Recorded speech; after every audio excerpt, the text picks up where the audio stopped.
Alléluia, alléluia, alléluia. Aujourd'hui, nous sommes le 29 septembre 2021. Oui.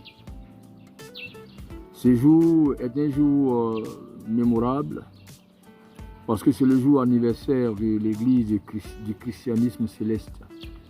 Cette église qui a été révélée pièce par pièce pour faire un tout au prophète pasteur Bidéo Joseph Oshofa. Oui. Elle a été révélée à un homme, j'allais dire, qui, dans la démonstration des faits, dans le témoignage, que c'est Dieu qui a parlé, c'est Dieu qui a révélé. Parce que des choses qui lui ont été révélées et qui ont été mises en application sont des choses auxquelles un homme normal ne peut penser. Du fait même que ce monsieur était un transfuge de l'église méthodiste, église dans laquelle tous les fidèles ne sont pas obligés de se mettre en robe de prière, église dans laquelle il n'y a point de chandelier, église dans laquelle l'encens et les bougies ne sont pas utilisés pour des cultes, église dans laquelle les cultes ne sont pas faits avec des psaumes comme dans l'ancien temps.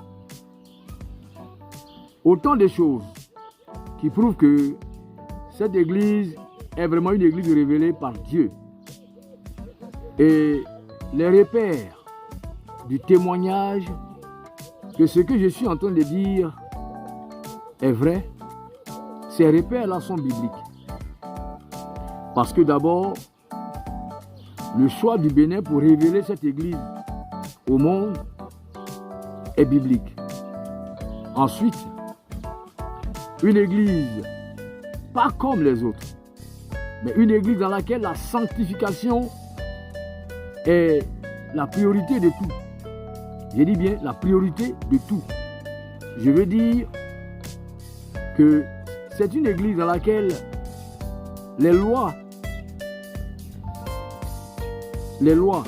qui régissent sa vie sont d'abord des lois de sanctification, basées sur la sanctification. Oui, et des lois bibliques. Beaucoup de personnes regardent cette église de loin et la critiquent sans même la connaître. C'est la vérité. Et la plupart des grands hommes de Dieu, même s'ils ne sont plus chrétiens célestes, l'église du chrétien céleste a été, j'allais dire, formatrice de beaucoup de personnes qui aujourd'hui sont ailleurs. Oui.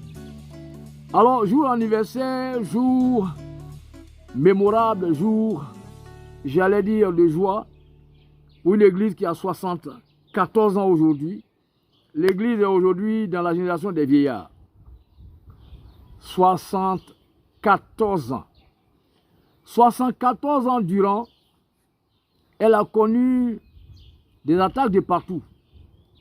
Que ce soit à l'intérieur, que ce soit de l'extérieur.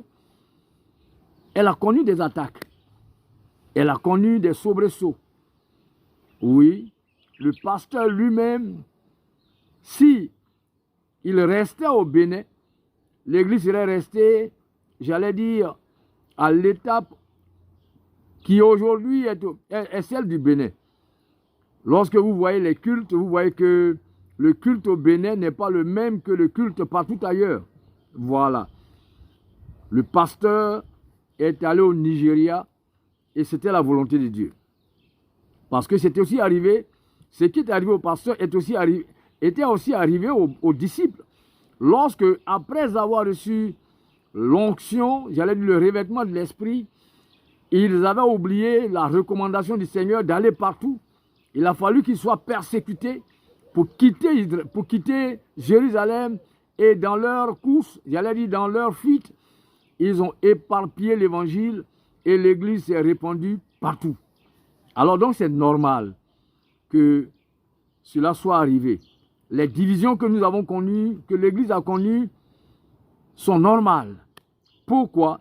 Parce que auparavant, cette Église avait commencé à s'enraciner, j'allais dire à rester sur place. Oui, il fallait les divisions. C'est vrai que les divisions ne sont pas une bonne chose, mais comme les disciples ont été persécutés et ont fui partout, de même, quand il y a division, il se crée d'autres églises, d'autres paroisses, et aujourd'hui l'Église est éparpillée sur toute la face de la terre. C'est la volonté de Dieu.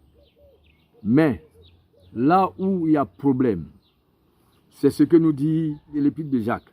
Jacques 4, verset 17. La Bible nous dit, si quelqu'un sait faire ce qui est bien et ne le fait pas, il commet un péché.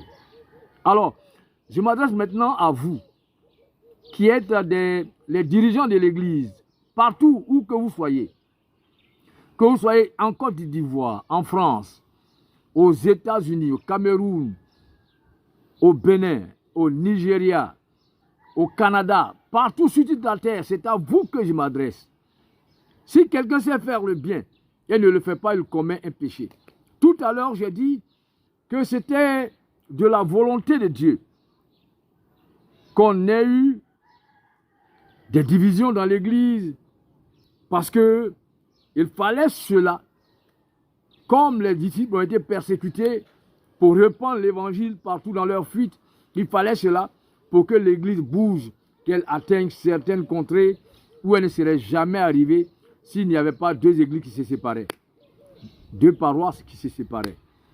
Alors, mais après cela, là où nous sommes arrivés aujourd'hui, on n'est plus à cette étape où l'Église a besoin d'être connue, a besoin d'aller partout. L'Église est déjà partout. Nous sommes maintenant arrivés à l'étape où nous devons revenir à l'unité de l'Église. Oui, d'abord, dans la liturgie, il faut que nous ayons la même façon de prier. C'est vrai, Jéhovah, Jésus-Christ, Saint-Michel, mais qu'on ait les mêmes cultes. Oui, les mêmes heures de culte. Et pour cela, nous pensons que le seul repère que nous pouvons avoir, c'est celui du Père. Qu'est-ce que le pasteur Oshofa a laissé? Les sachants que nous avons, qui aujourd'hui sont dans d'autres pratiques, qui aujourd'hui sont dans d'autres cultes, c'est à vous que je m'adresse. Oui, s'il vous plaît. Si vous avez dérangé, arrangez avant de partir. Si vous avez tordu, redressez avant de partir. Parce que si vous ne le faites pas, vous serez jugés. Ce n'est pas moi qui le dis, mais c'est la Bible. Celui qui sait faire le bien ne le fait pas, commet un péché. Le bien que vous savez, que vous devez faire, c'est de ramener l'Église dans son authenticité. L'Église dans l'authenticité de son culte. Oui, aujourd'hui, sainteté par là, Saint est l'Éternel par ici, Saint a l'Éternel par là. Alors, s'il vous plaît, vous devez aider la génération présente. Oui, des hommes mûrs. À aller alors à l'unité de l'Église. Vous devez aider ceux qui font l'effort de ramener l'Église dans son authenticité. Vous devez vous joindre à ces personnes pour continuer la marche parce que c'est ce que Dieu attend de vous. Ce que la Bible nous dit ici, dans l'épître de Jacques, si quelqu'un sait faire ce qui est bien et qui ne le fait pas, il commet un péché, vous concerne vous. Parce que je sais, dans le fond même de votre cœur, vous savez ce qui est bien pour l'Église. Vous savez ce qui est bien à faire. Et si vous ne le faites pas, c'est là, alors, vous serez jugés. Parce que, selon cette parole, celui qui sait faire le bien et qui ne le fait pas commet un péché, or le salaire du péché, c'est la mort. La mort éternelle. C'est de ça qu'il s'agit. Alors, voici ma contribution pour ce 29 septembre. S'il vous plaît, ramenons l'Église dans son lit. Ramenons l'Église dans son authenticité. Si déjà il y a des bonnes volontés qui sont en train de faire l'effort, ne soyez pas un contrepoids, ne soyez pas un vent contraire, ne soyez pas un obstacle. Si vous ne voulez pas vous joindre à ces personnes pour que l'Église redémarre à partir de son unité retrouvée, ne soyez pas contre Dieu. Ne ramez pas en contre-courant, parce que si vous ramez en contre-courant, vous payerez le prix. Et ce prix-là, c'est l'enfer. Que le Seigneur vous bénisse et qu'il vous donne la conscience, qu'il éclaire votre conscience et qu'il vous donne l'humilité suffisante pour agir comme il faut et que le nom de Dieu soit béni dans le nom puissant de Jésus-Christ de Nazareth. Amen.